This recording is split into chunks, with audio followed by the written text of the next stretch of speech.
Трепетные и последние минуты ожидания Пасхи. Все замерли в предвкушении радости грядущего торжества. Еще немного, и пасхальный благодатный свет озарит всех нас.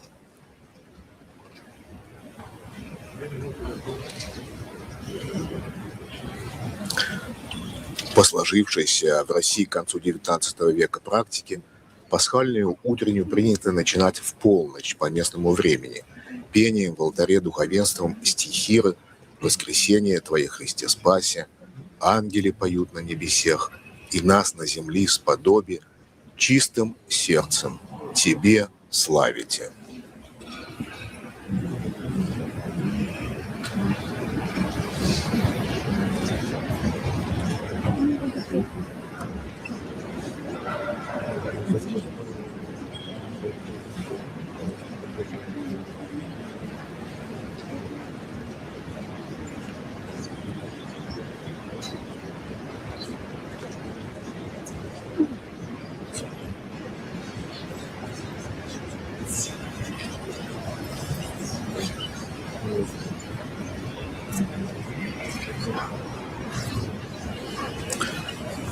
В этом году Русская Православная Церковь вместе с другими православными церквами празднует Воскресение Христово в ночь с 11 на 12 апреля. Католики и протестанты, а также верующие других неправославных христианских церквей отметили Пасху в прошлое воскресенье 5 апреля. Связано это с тем, что восточная и западная пасхалии, это принцип ежегодного вычисления Дня Пасхи, не всегда совпадают. Чаще всего православные отмечают праздник на неделю или 2 недели позже. Итак, мы видим с вами алтарь. Слово латинского происхождения в переводе на русский язык означает «возвышенный жертвенник». Именно здесь приносится бескровная жертва, благодарение всех и за вся. Свет в алтаре и во всем храме погашен, только горят свечи. Патриарх совершает кождение престола.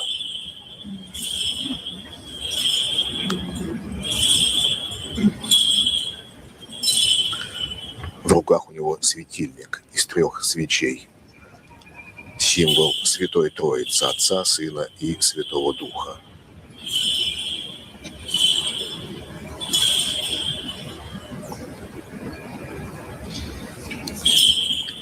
И сейчас мы с вами услышим это трогательное песнопение «Воскресение Твое, Христе спаси», которое как бы предваряет грядущее торжество жизни над смертью.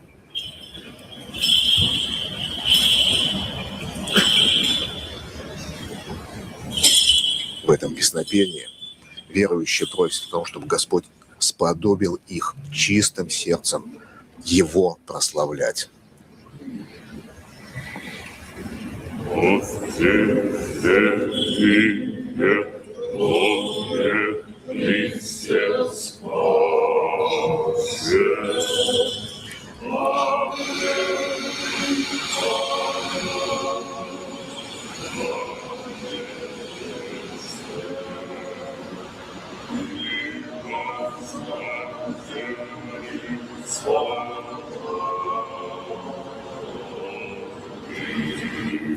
Чистым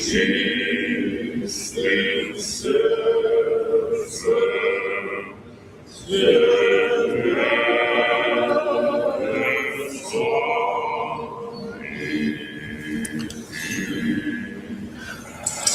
Эта стихира поется духовенством трижды. Первый раз тихо, при закрытых царских вратах и завернутой завесе. Второй раз несколько громче, при закрытых царских вратах, но открытой завесе.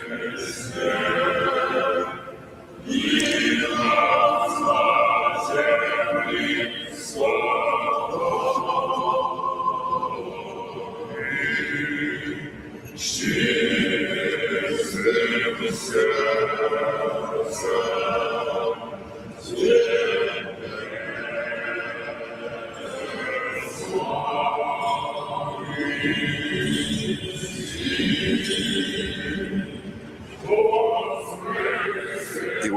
наконец, третий раз звучит эта стихира. Царские врата отворяются, включается свет, духовенство, возглавляемое патриархом, исходит из алтаря, и начинается крестный ход.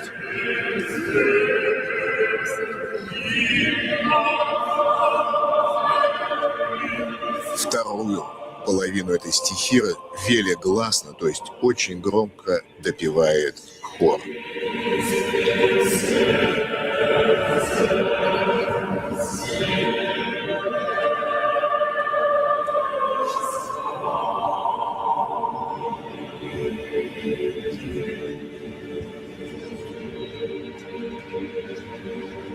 Сложившийся в этой традиции Владимир Иванович Якунин, известный человек, поэтому не буду его представлять, предпринимает значительные усилия и добрую волю к тому, чтобы мы с вами имели возможность пасхальную ночь молиться при свете святого огня от гроба Господня.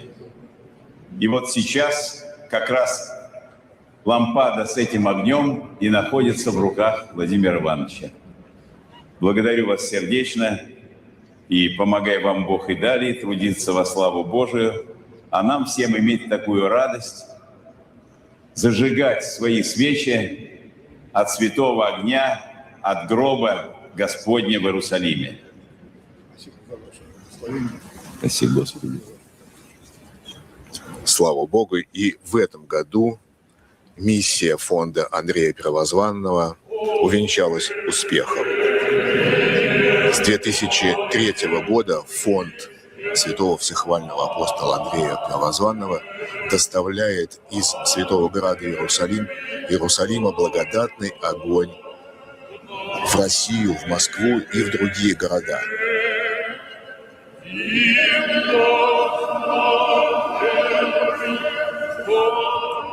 Тем временем начинается крестный ход.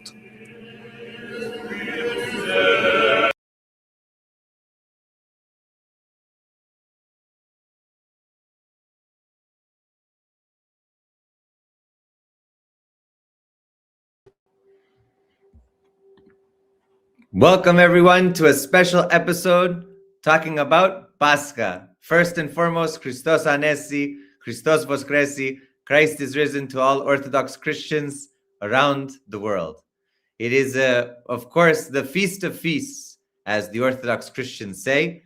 And since I partially grew up in this tradition, of course, and also went to seminary, I have a lot to speak about this special day, especially for those who don't quite understand. Number one, why does Orthodox Easter differ from Catholic and Protestant Easter? What are the differences in the churches, the history, and ultimately, what are some of the aspects of celebrating Pascha and Holy Week? So I want to go into details with you all, and I want to take you on this journey, which I hope is enlightening and also fulfilling at this most blessed time of the year for Orthodox Christians around the world. So let's get started today with the lesson. As we always say on my streams, the professor is in. So here we go. Although today I am a professor of theology, since I have 2 degrees, 2 graduate degrees in theology from the Greek Orthodox Seminary in Brookline, Massachusetts. So let's first take a look at the church timeline, which I think is important. And I chose this one because it gives us opportunity to go into some details. So this is a timeline, and I'm gonna, there we go. I think this is better for you all to see. So this is an opportunity for us to go through this together. So as you can see, the timeline of church history ultimately depends on who you're asking about church history. For the Orthodox Christians around the world, the Orthodox Church is the Ark of Salvation and the only Christian denomination that can say that it has remained unchanged. And this has been verified by scholars and academics and is part of the ongoing theological debates over which one is the authentic church. Since we'll get to it, but we will look and you will ultimately make up your mind. I won't tell you one way or the other how to think, but I hope that this will be enlightening for you all. So, of course, down here we have, is starting in the New Testament era. All of you can see that New Testament era comprises everything in the New Testament. That includes the four Gospels, Matthew, Mark, Luke, and John. It includes the Acts of the Apostles, as well as the various letters of St. Paul to the various churches, be it the Corinthians, the Galatians, the Romans, the Ephesians, you name it. And also the book of Revelations, which is also in that critical period of the first century.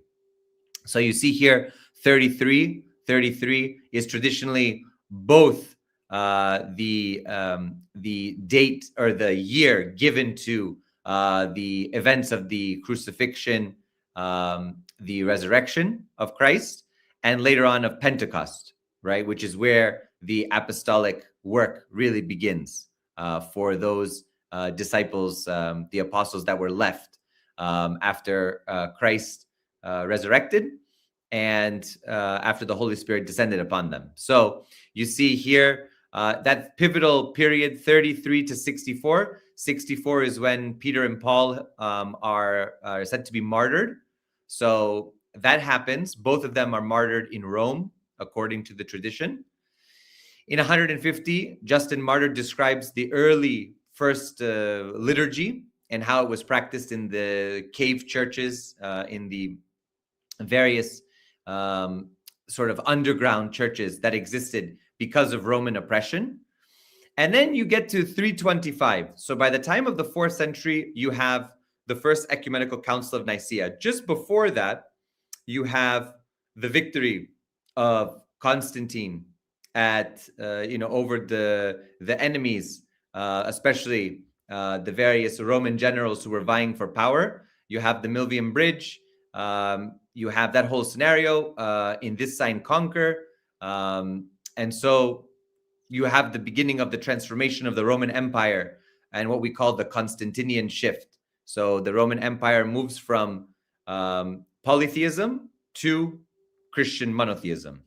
So that's where you begin to have this transformation. There, of course, are bumps along the way with some emperors trying to go back. But eventually, what becomes of the Roman Empire, what's left will basically become the Eastern Roman Empire and the Western Roman Empire, both of them seats of Christian power. You have now Roman Christendom. You have the 7 ecumenical councils. You see that from 325 to 787. Now, at this point, up until 397, the church remains united, more or less. Of course, you have heresies. We won't get into all of the heresies. Arianism, Nestorianism, which will come right 397, a little bit thereafter. You have Pelagian. You have a whole variety. There's a lot. You'll have the Monophysites. You'll have a whole slew of them, of which we still are suffering today. In Christianity, there are a lot of heretical traditions that still exist. And for mainstream, what we call Trinitarian Christians, for example, Mormons, the Church of Jesus Christ of Latter-day Saints, is considered a heresy. It's not considered a mainstream Trinitarian Christian denomination. They're actually seen as non-Christians. Also, you have various other, especially Protestant denominations that wouldn't fall completely under the definition of Trinitarian Christians. That is the definition described in the early ecumenical councils and agreed upon throughout the entire ecumenical council period. And thereafter, especially for the Orthodox Church, the Roman Catholic Church, and some of the Protestant churches. So the first major split is the Nestorians, or the Church of the East. These would be some of the Nestorian churches still exist. There's a name situation with them, with the Syriacs. And you have to kind of go in and understand, are they Oriental Orthodox, so-called Oriental Orthodox? That is the Monophysites, or are they the Nestorians? And that's especially for the Church of the East. The Church of the East would have a big impact on especially Iran, Central Asia, And eventually the Nestorians would reach China. So they were the first Christians to reach China. And this is important to recognize. Then you have the Fourth Ecumenical Council. You'll have it in Chalcedon, and that's where you have the Chalcedonian situation that emerges with the question over the feces of Christ, and that's where you get the Monophysite, so-called Monophysite heresy, and you have the splits. That would be the Coptics, the Coptic Oriental Orthodox in Egypt. You have the Syriacs, you have the Armenians, and then also some of the other churches, like, for example, in India. Then you'll go through, so the 7 ecumenical councils. We begin to have some issues with icons. That's the 7th ecumenical council. That's the iconoclastic period. And then we get to 1054. Of course, 988 is also important because you just saw the Easter service, the Pascha service from last night in Moscow. The conversion of the Rus begins in 988, according to history and historical tradition. So that's when Vlad accepted Christianity, and there was the mass conversion of the Kievan Rus. So that's a very important time period. Then you have the Great Schism. Oh, by the way, in the Oriental churches, I did not mention, also the Ethiopians are in. Sorry, I forgot to mention. So Copts, Syriacs, Ethiopians, Armenians, and then the churches in India. So in 1054, you have the Great Schism. For the Orthodox, the Catholics broke away from the Orthodox Church. And why do I say that? First and foremost, it's important to note that there are five patriarchates, okay? 5 historic patriarchates. They are Rome, Constantinople, Jerusalem, Antioch, and Alexandria. The 5 patriarchates still exist today. One of the patriarchs is now the Pope. So the head of the Catholic Church is one of 5 of the original patriarchates. The other 4 patriarchates are all Eastern Orthodox. So just numerically speaking, Constantinople, Jerusalem, Antioch, and Alexandria are all in the Orthodox Church. The Patriarchate of Rome, which we now know as the Pope, Pontifex Maximus, the Pope, who was the first among equals and the seat of honor as being, of course, the capital historically, and also the highest seat for Peter historically, and Constantinople is St. Andrew. So the Pope had a special preference, but did not have, for example, infallibility.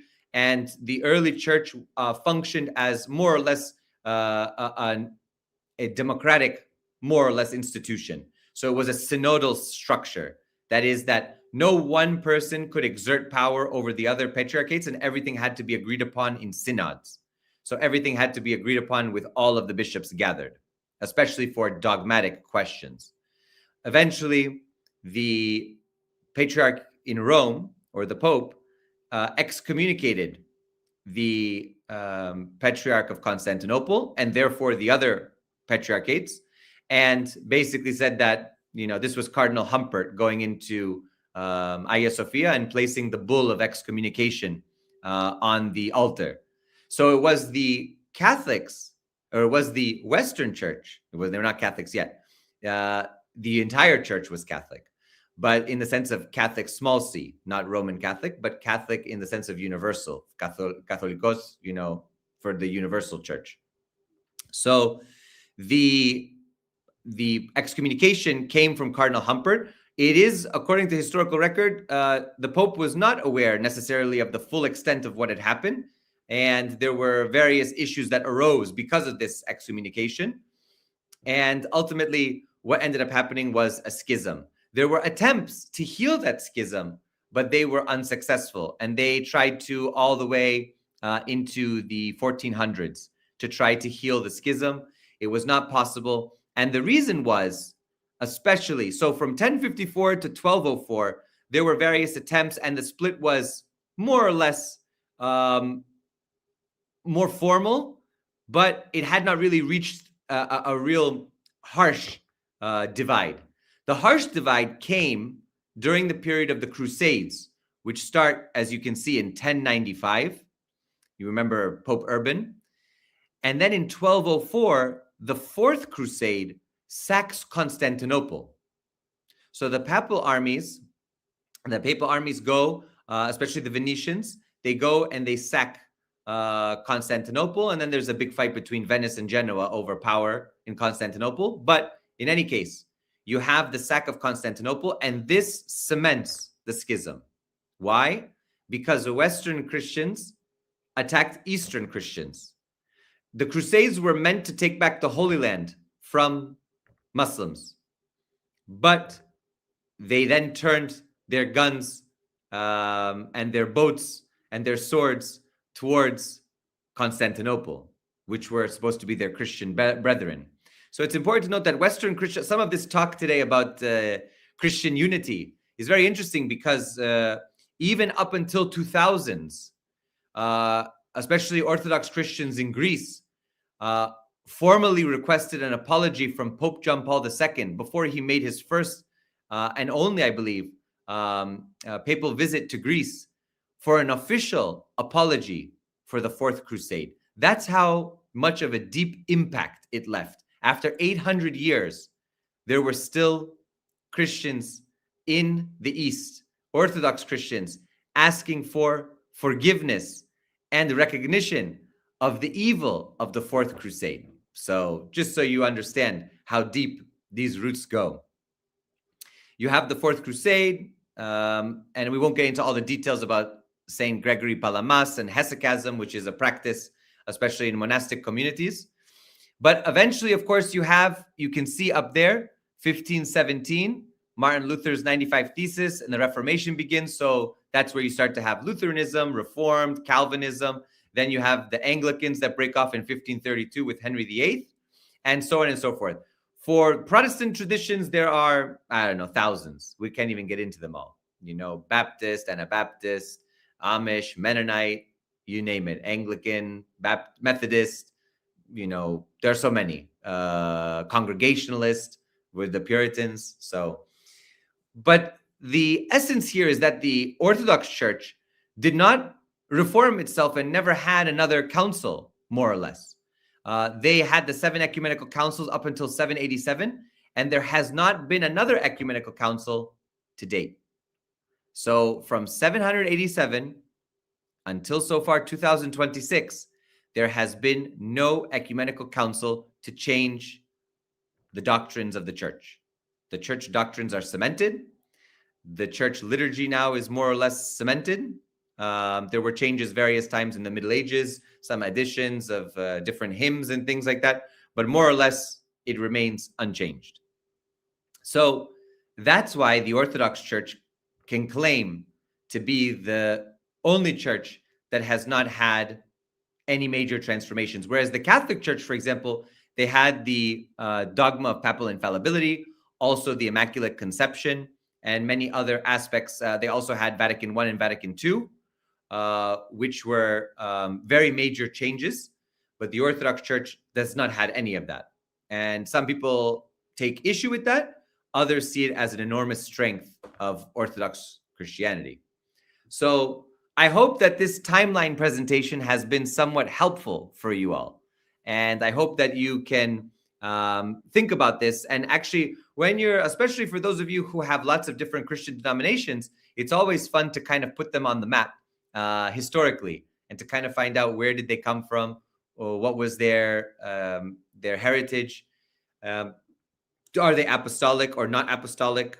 What is their placement on the timeline of church history? So I hope this has been somewhat enlightening for you all. And we will get into some details in future times about some aspects of this. So now a question that often comes up is, what is up with the date? Why do Catholics and Protestants have a different date more often than not than Orthodox Christians for Pascha, for Easter?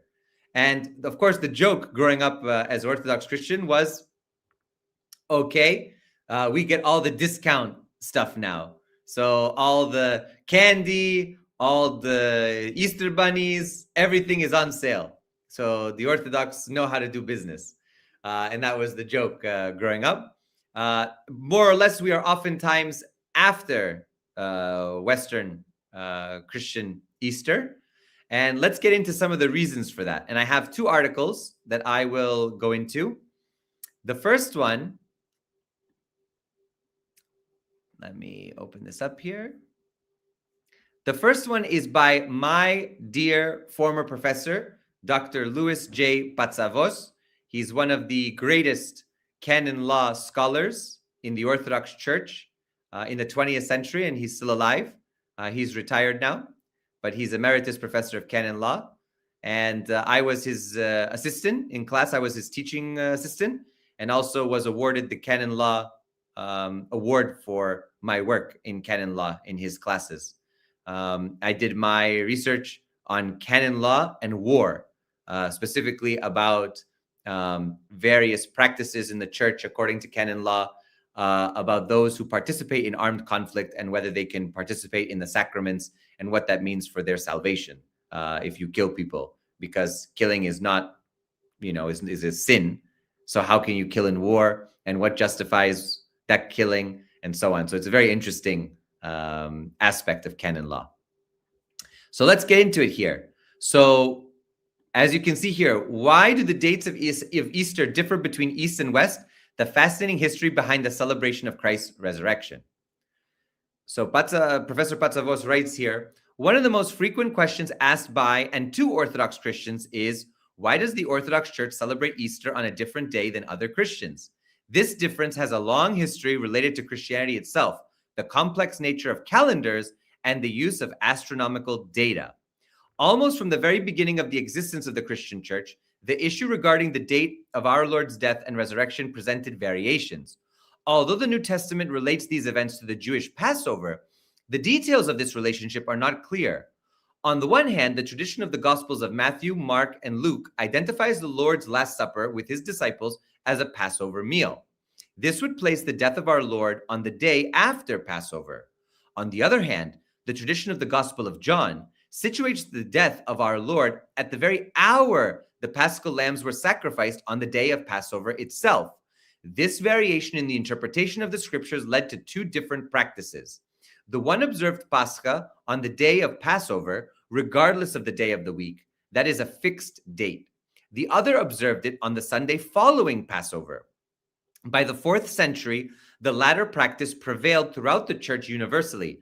Nevertheless, differences continue to exist.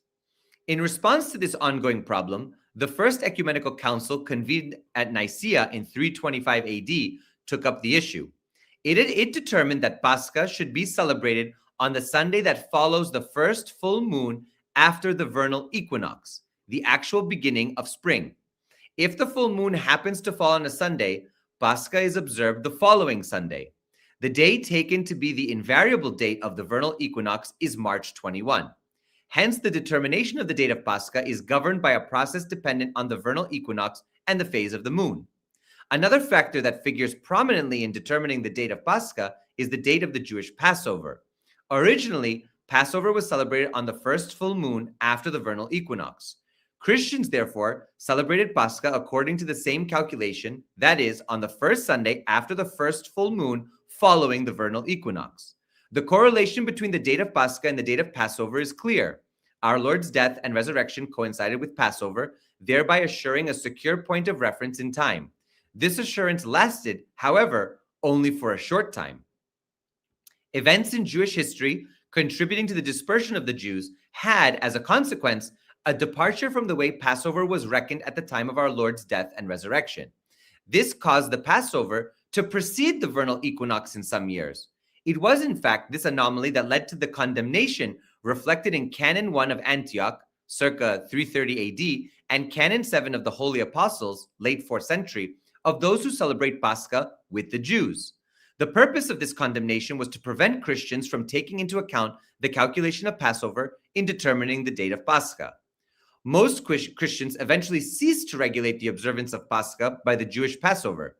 Their purpose, of course, was to preserve the original practice of celebrating Pascha following the vernal equinox. Thus, the Council of Nicaea sought to link the principles for determining the date of Pascha to the norms for calculating Passover during our Lord's lifetime. Despite the intervention of the Council of Nicaea, certain differences in the technicalities of regulating the date of Pascha remained even thereafter. This resulted occasionally in local variations until, by the 6th century, a more secure mode of calculation based on astronomical data was universally accepted. This was an alternative to calculating Pascha by the Passover and consisted in the creation of so-called Paschal cycles. Each Paschal cycle corresponded to a certain number of years. Depending upon the number of years in the cycle, the full moon occurred on the same day of the year as at the beginning of the cycle, with some exceptions. The more accurate the cycle, the less frequent were the exceptions. In the East, a 19-year cycle was eventually adopted, whereas in the West, an 84-year cycle. The use of two different Paschal cycles inevitably gave way to differences between the Eastern and Western churches regarding the observance of Pascha.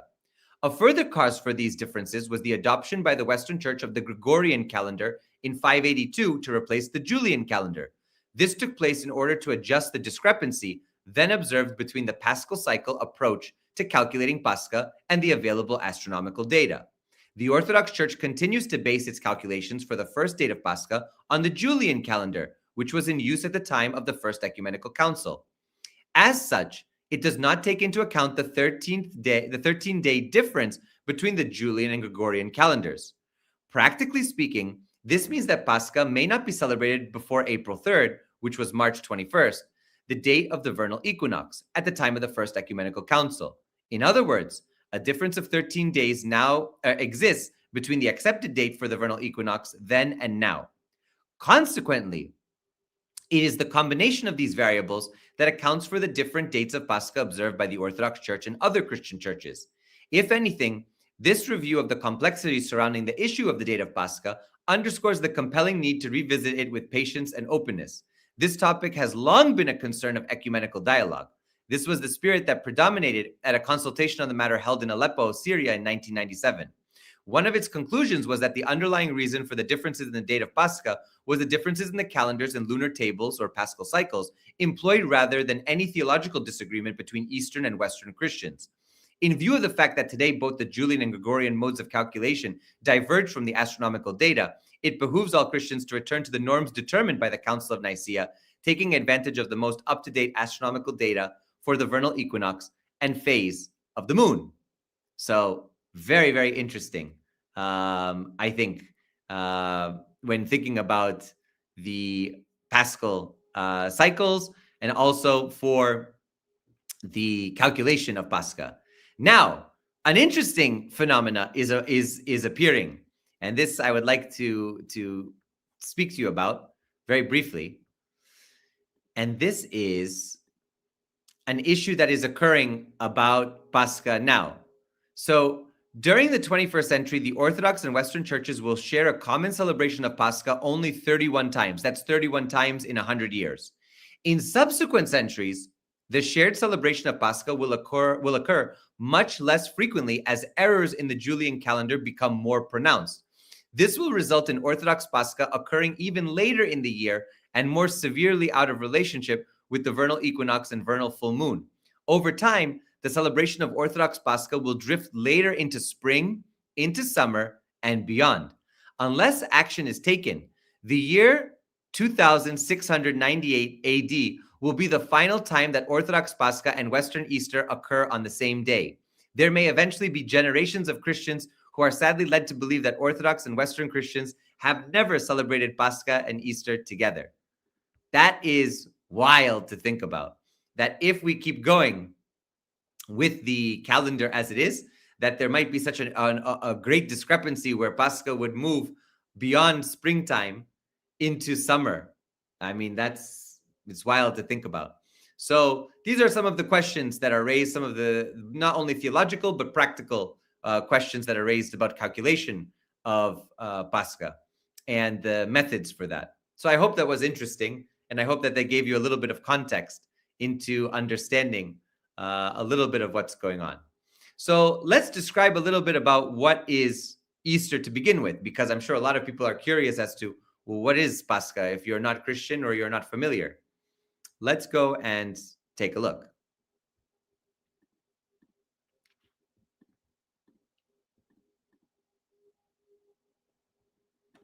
Let me pull this up. Okay, here we are. So let's look. First and foremost, we have 4 periods of time, okay? So everyone knows Great Lent. Everyone knows Great Lent because it starts off, before Lent, you have Mardi Gras in the Western tradition. So everyone's partying, having a good time. Everyone knows this more or less, okay? So you have the festivities before. This is the period of time where you have various festivals, leftovers of, even in Greece, for example, leftovers of Dionysian feasts and things. This is the various festivals and rituals that are done before you get into Lent. Once you get into Lent, it starts fasting and ipakoi in Greek, discipline. Is discipline over your life, your actions, everything as you prepare on the journey to Holy Week and ultimately to Pascha. So you have Holy Week. Now, Holy Week is made up of these major services. You have the Saturday of Lazarus, which we'll get into. I'll go into all of this detail. You have Palm Sunday, Holy Monday and Holy Tuesday, which is the bridegroom services. Holy Wednesday, which is Holy Unction. Holy Thursday, actually, we also have the morning service, which is for the Last Supper. Holy Thursday night is the 12 Gospel readings.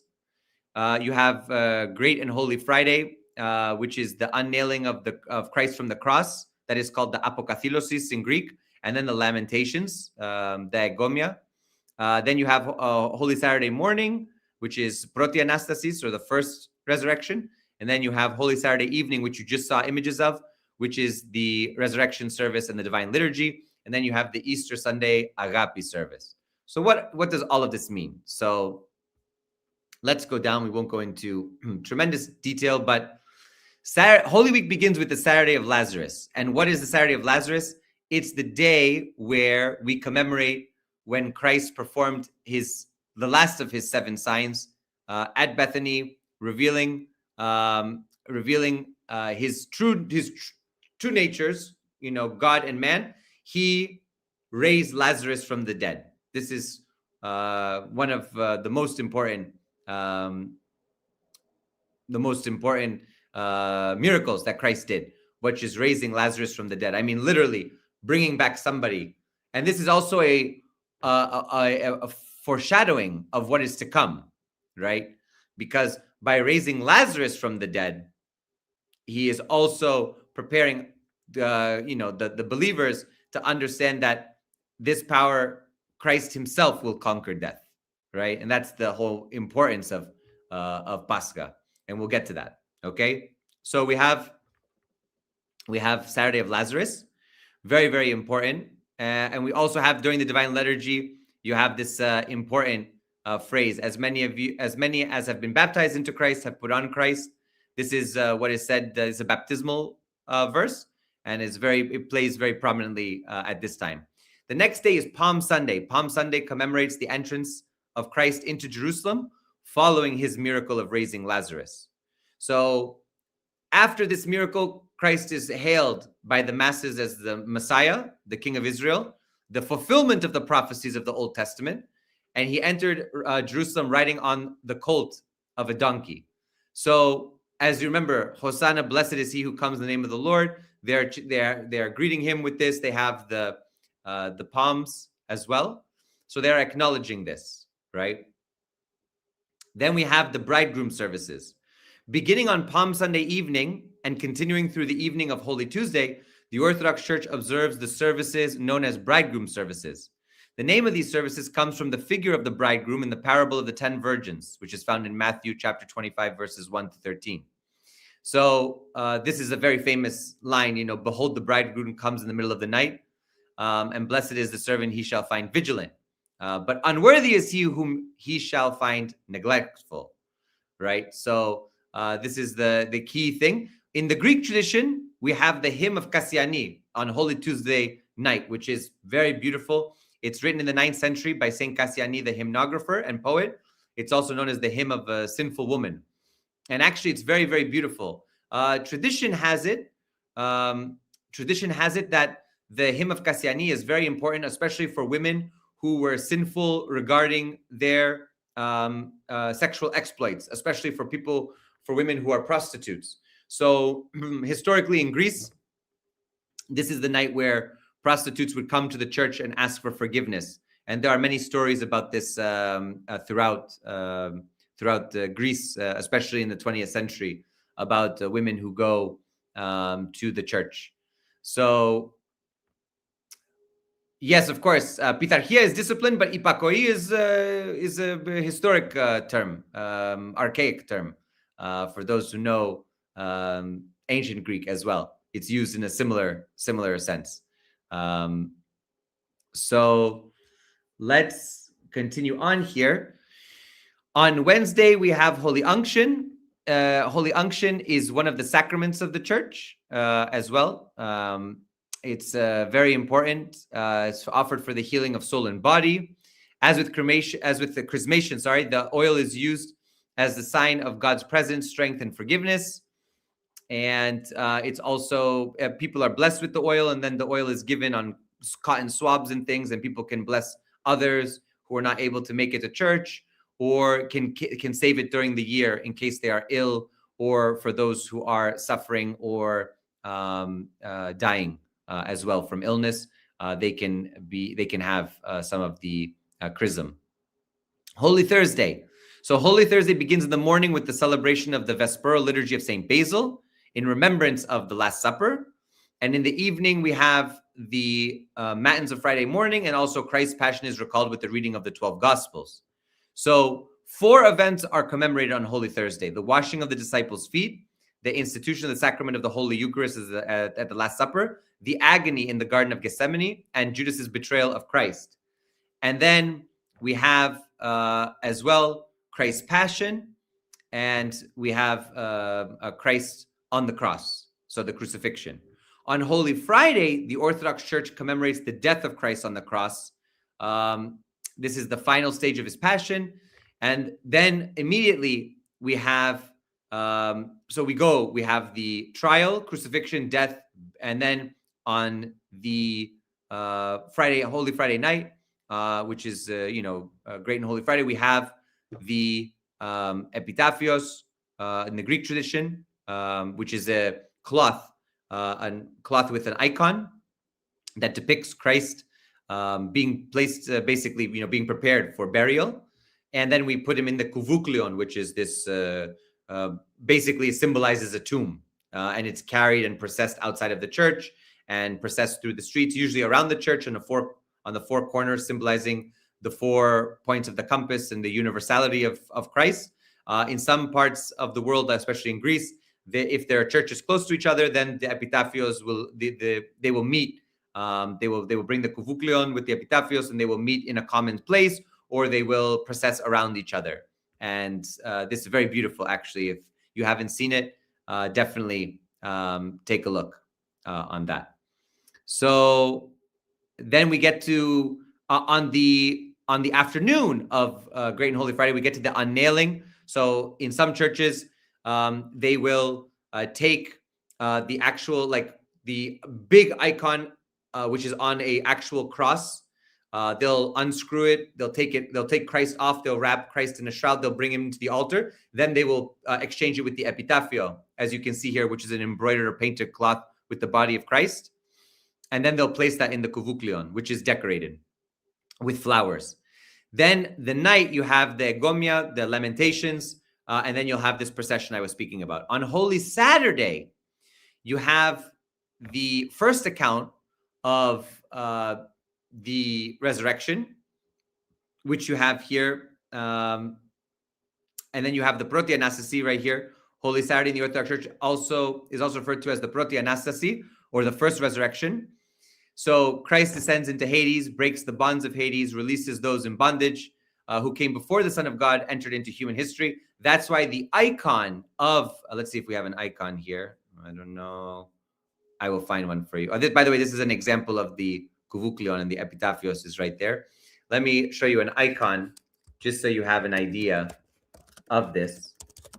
Because, of course, Orthodox icons are not just drawings. They are deeply theological. And they depict much within them.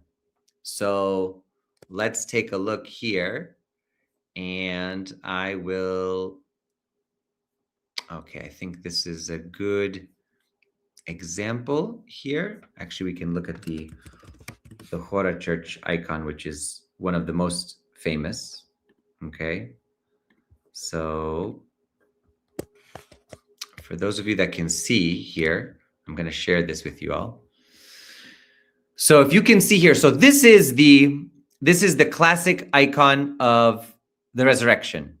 It's one of the most important Byzantine frescoes, and its theological dimensions are immense. Number one, you see Christ holding the hands, the limp hands, which is very symbolic, the limp hands of an old man and a woman. Can anyone guess who that old man and woman would be? That's the first question. What do we think?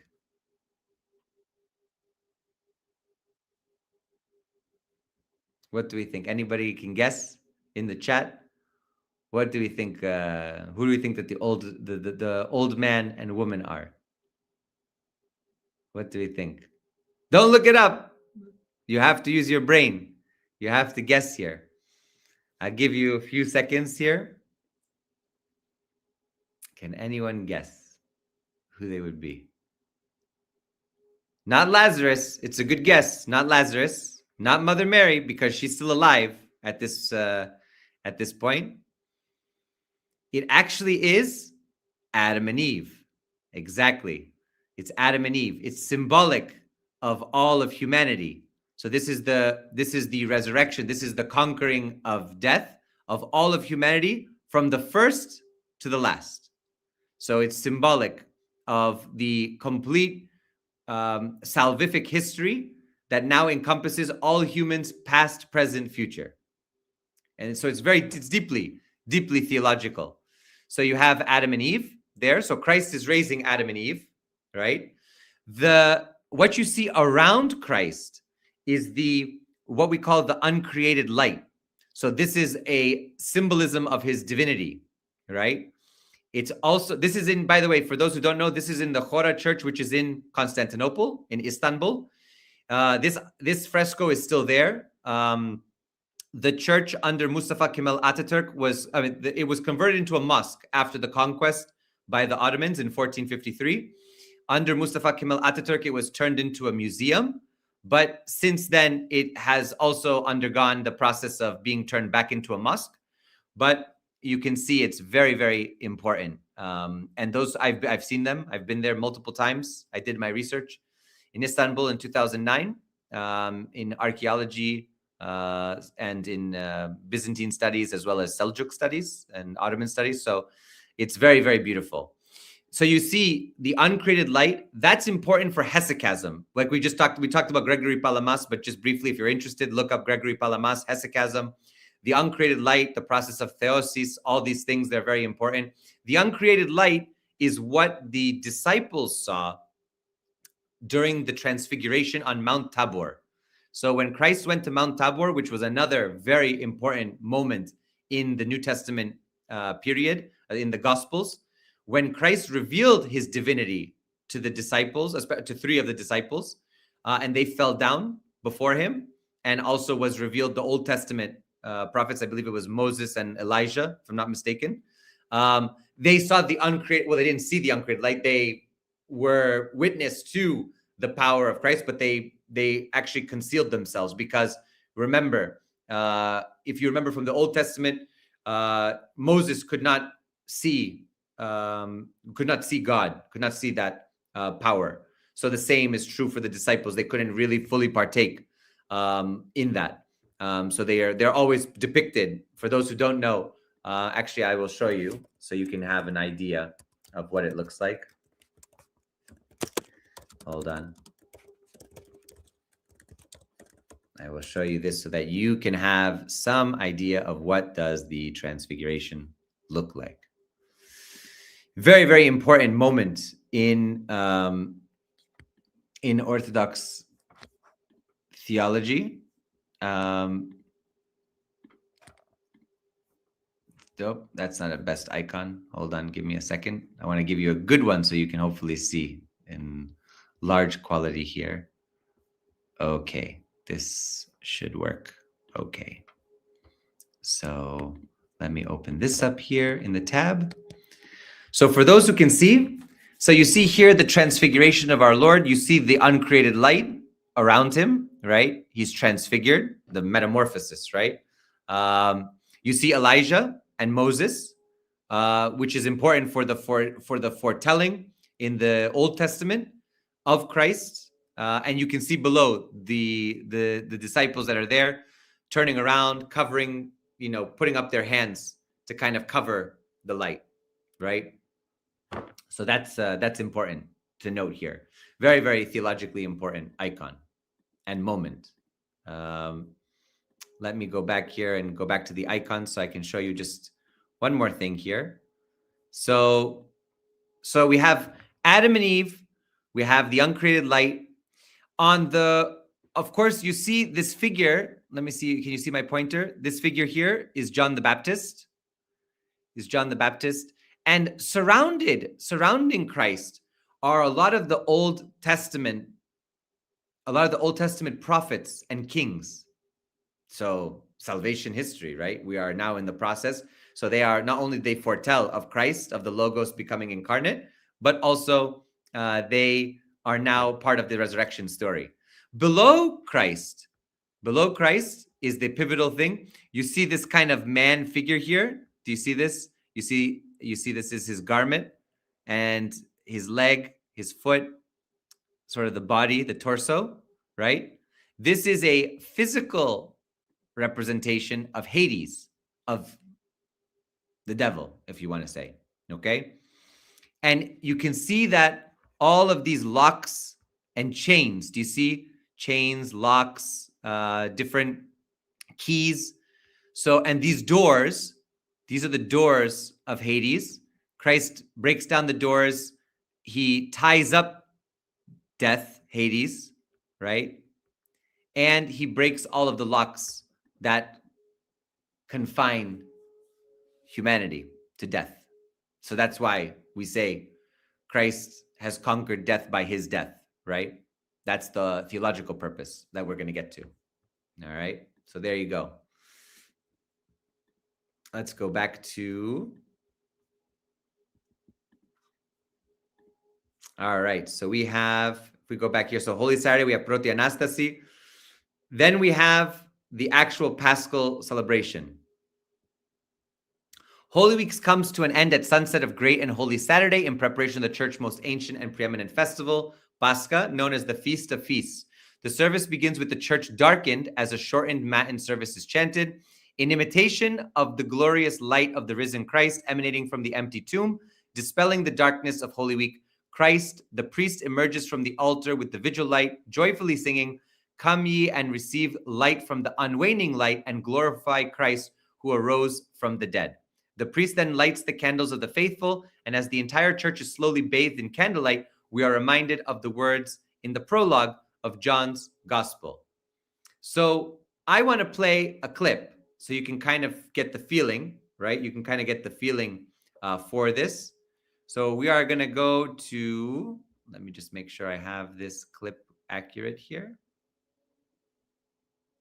Hold on. Yes, more or less here. Okay, perfect. So we are going to go to this. Oh, sorry. We're going to go to this clip of the service last night in Athens, so you can take a look at it.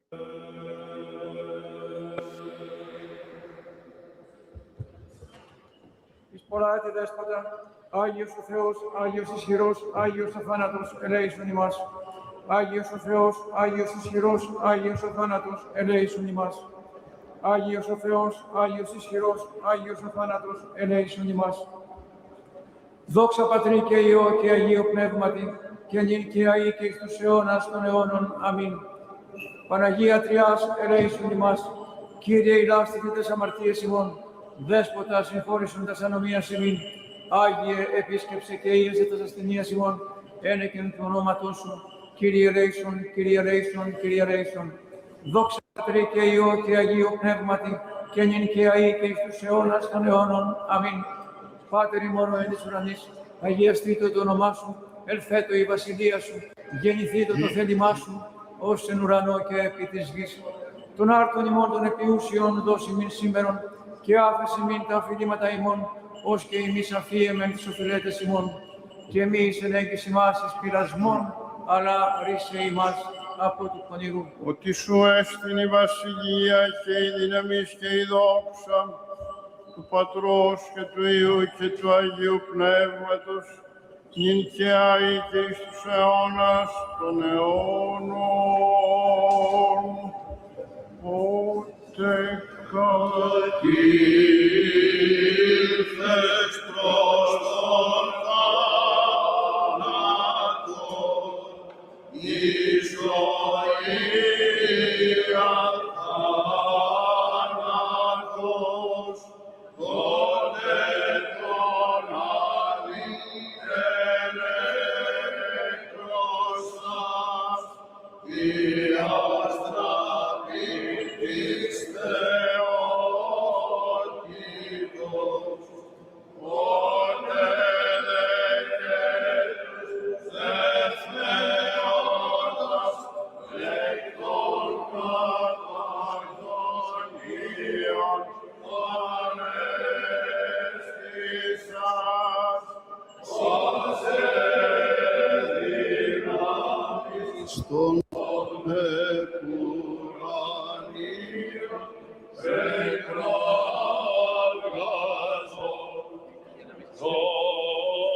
Orthodox Easter, Θεός ημών,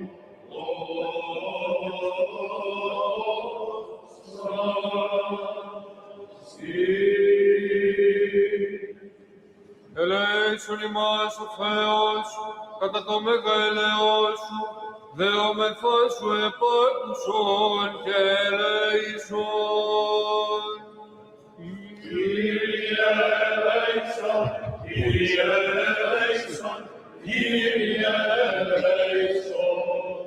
Έτσι δεόμεθα υπέρ των ευσεβών και ορθοδόξων χριστιανών. Κύριε ελέησον, Κύριε ελέησον, Κύριε ελέησον. Έτσι δεόμεθα υπέρ του Αρχιεπισκόπου ημών Ιερονύμου. Εις πολλά έτη Δέσποτα. Και των συγχωροστατούντων αυτό Αγίων Αρχιερέων, Χρυσόστομου και Θεολόγου, και πάσης της εν Χριστώ ημών αδελφότητος. Κύριε ελέησον, Κύριε ελέησον, Κύριε ελέησον.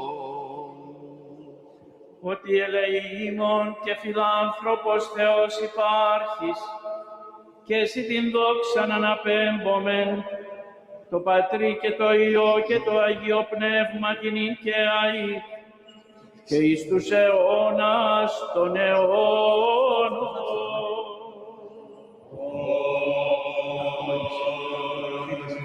Δόξα σοι ο Θεός, η ελπίσιμον δόξα σοι, ο Αναστάς εκ νεκρών Χριστός, ο αληθινός Θεός ημών, πρεσβείας της Παναγίας αυτού μικρός δυνάμει του Τιμίου και Ζωοποιού Σταυρού, προστασίας των ασωμάτων, οικεσίας του Τιμίου Προδρόμου και Βαπτιστού Ιωάννου, των Αγίων Ενδόξων Αποστόλων, Ιεραρχών, Μαρτύρων, οσίων Θεοφόρων Πατέρων και Μητέρων ημών, δικαίων Θεοπατώρων Ιωακήμ και Άννης και πάντων των Αγίων, ελεήσε και σώσε ημάς, ως αγαθός, φιλάνθρωπος και ελεήμων Θεός.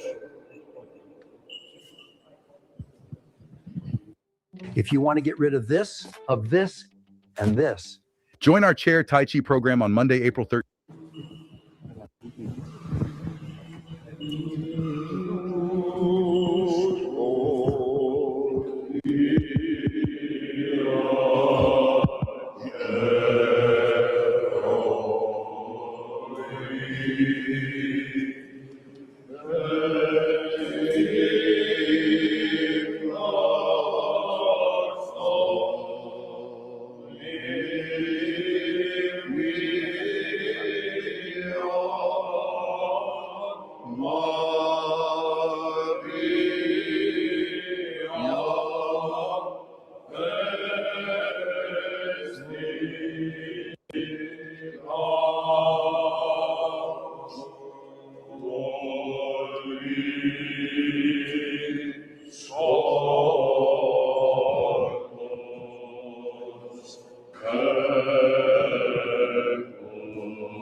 Γέλος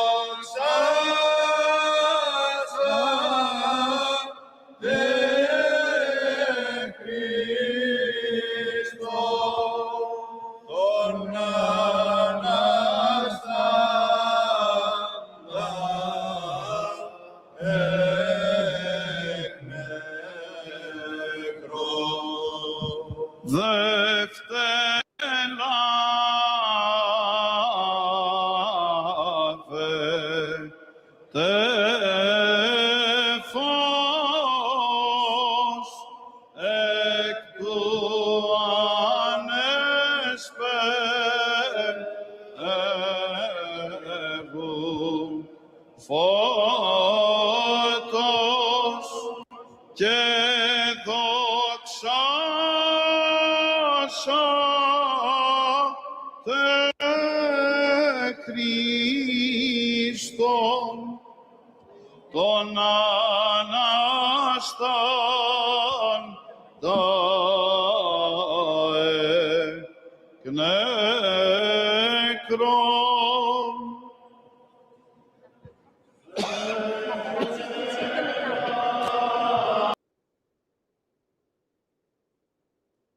So there you have it. There you have it in the Metropolitan Church in Athens.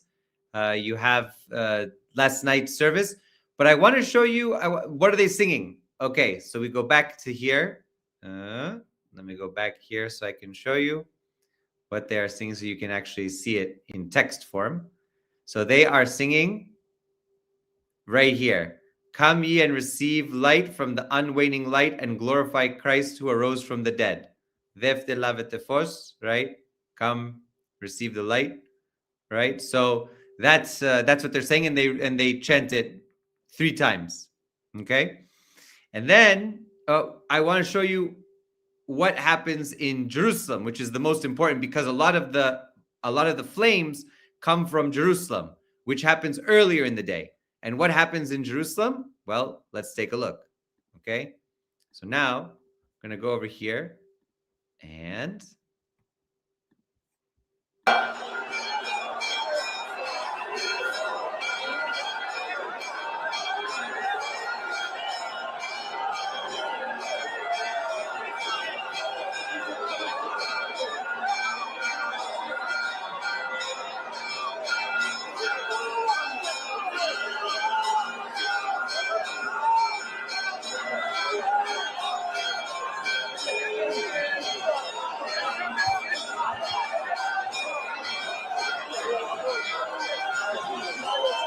Christ is risen! Christ is risen!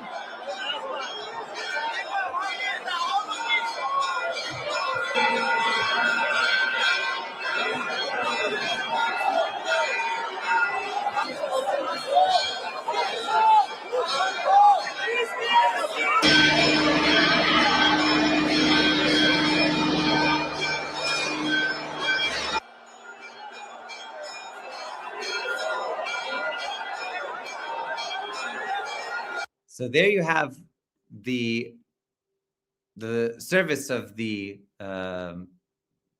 Holy Fire in the Holy Sepulchre, right? In the Kuvuklion of the Church of the Holy Sepulchre. I've been there. I spent time with Patriarch Theophilus III many years ago. And this is an important miracle. Now, what happens? That service takes place around between 2 to 3 p.m., okay? Between 14 and 1500. Immediately after, there are planes ready to leave from Palestine, and they go and bring the flames to the different planes, and they fly to Moscow, to Belgrade, to Cyprus, to Greece, to Constantinople, to Alexandria.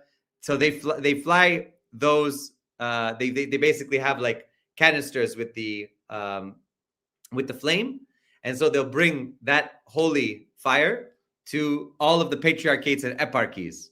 So as you saw earlier in this stream, and I will go back to it now so you can see. Let me see, do I still have the video up? If not, I can just pull it up real quick here. Give me a second.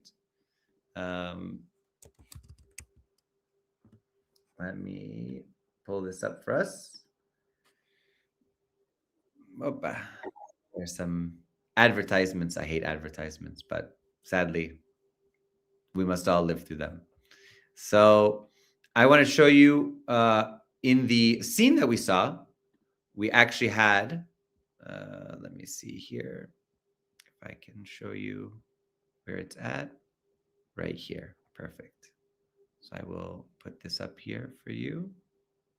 Okay, so let me share this screen.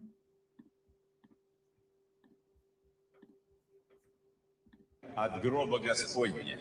Okay. И вот So сейчас you see that? You see that? That's from Jerusalem. лампада с That's этим what you just saw. огнем и находится в They flew руках that Владимира from Ивановича.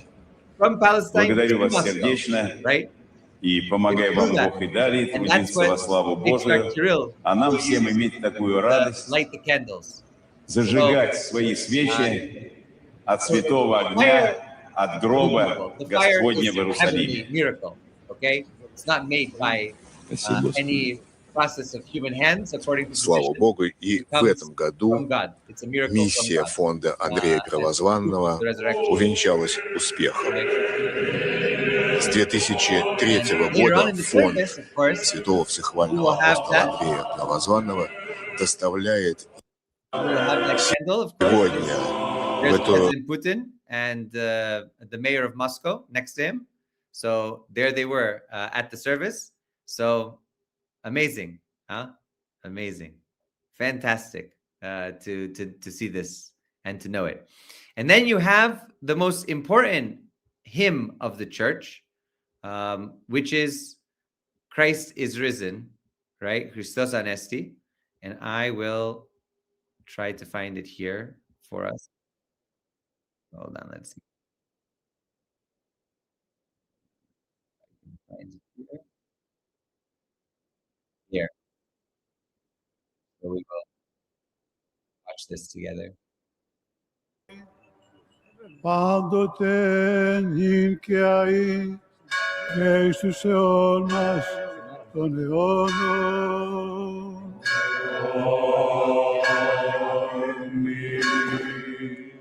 Χριστός Ανέστη εν νεκρών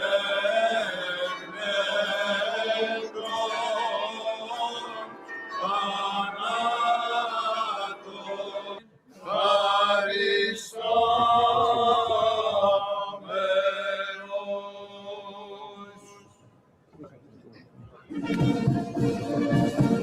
A little bit of it off of here. But in any case, you can see a little bit of what was happening there.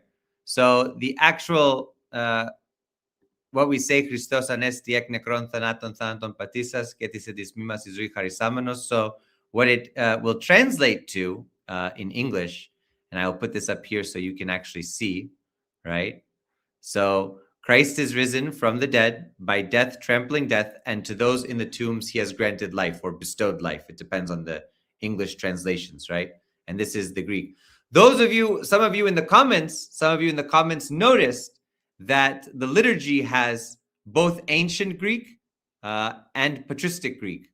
It's not really ancient Greek; it's really New Testament Greek, which is a little bit different than ancient Greek, than some of the older versions. If we think about Iliad, Odyssey type Greek, Attic and Koine and things like that. New Testament Greek and patristic Greek. So yes, it's an older form of the Greek language, a little bit more complex, a little bit more rigorous, and difficult for especially modern Greek speakers to learn, because you have to then learn it as well. So that's the service. So you all have a general idea. And now we enter into Bright Week. So tomorrow, or already it's here, Monday. We enter into Bright Week. So Bright Monday, Bright Tuesday, Bright Wednesday, and so on and so forth. So I hope that this was somehow meaningful and you got to understand a little bit of this.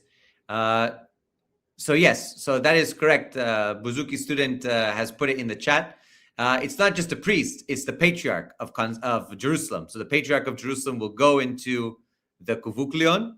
He will be there with the candles. He will pray a certain set of prayers, and then the flame will appear out of nowhere and will then be spread throughout the church and then throughout the world.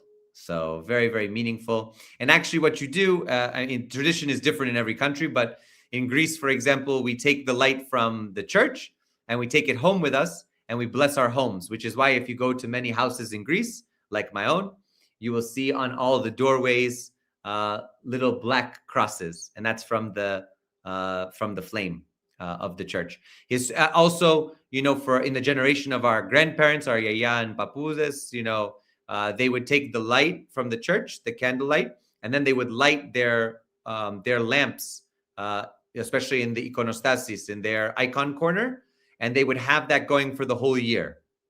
They would just refill it and transfer the flame while they were changing wicks and things, but they would keep that going as much as they can. Yes, of course. We learn ancient Greek in school. I also went to Greek school, but it's miserable for a lot of Greeks. I know because my cousins hated it. I actually enjoyed it, but I know a lot of Greeks don't like learning ancient Greek and actually really, really despise it. So, but I think everybody should. It's important. Just like everybody should learn as many languages as possible. So before we end the stream, I have a short ad I want to play. We have a sponsored program today. So I want to play that, and then I'll be back to sign you all off. So here we go. Our viewers and listeners around the world, if you've been following our channels, you know that we've been tracking Saga Metals, trading as SAGMF in the US and SAGA in Canada. Back in January, we covered their massive drill program in Labrador, if you remember, and how they were positioned to answer the US government's billion-dollar push for domestic critical minerals. What they've done in the last 4 weeks has changed the scale of this company. They didn't just hit their targets, they achieved 100% drill success rate in all 36 drill holes.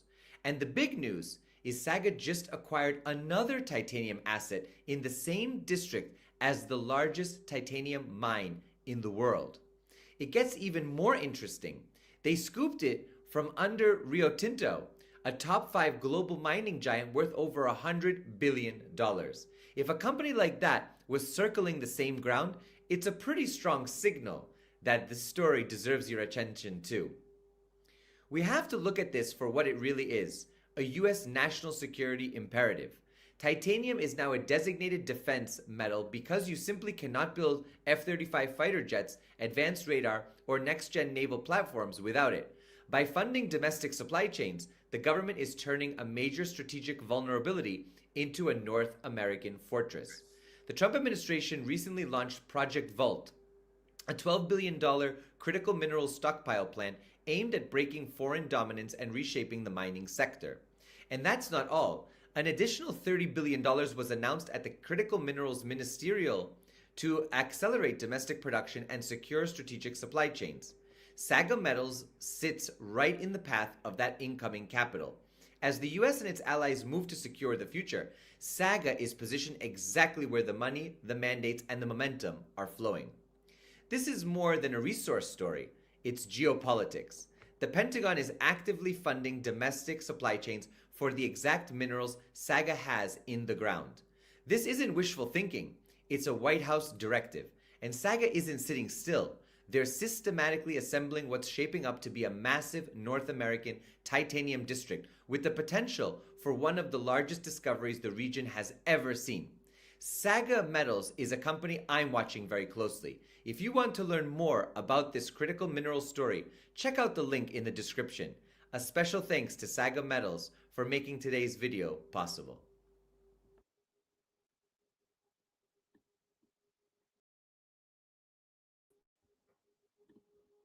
Well, there you have it. Good luck to Saga Metals, of course, and we'll see some F-35s maybe over the airs and maybe coming down with Iran pretty soon. So there you have it. But interesting to get some of these interesting companies that come through to share their resources. Go check them out if you're interested. I always find this stuff very interesting. Of course, you know us. We're always searching this kind of. Yeah, I know. It is interesting for sure. We'll see. We'll see how those F-35s compete with Iranian manpads and local technology. So it's a competition here. For those who didn't check out our stream earlier, check it out for the negotiations. We're waiting. We're updating you minute by minute as to everything that's going on with Iran. We're waiting to see the next coming 24 hours are going to be important. But in any case, I hope all of you had a blessed Pascha for those of you celebrating and enjoy the next days with family, with friends as much as possible. And we'll keep bringing you the latest news and resources that we can here at DD Geopolitics from the entire team, from Sarah, myself, and all of our team here. Thank you so much. Thank you to everybody who participated today. I hope it was interesting. I hope it was knowledgeable. Of course, I can't cover everything in one lecture, 2 lectures. It takes a lifetime to learn all of this stuff. Take it from me. I went to seminary years and years, and still I'm learning every day. There's a lot to learn for sure. So bless you all. God bless you all. Take care, and taking stock of all your questions. If you have any, send them. Feel free to send them to me. I'm always available to answer any questions and things like that. And of course, always a pleasure to see you all here. Wishing you all the best. Take care. Stay safe.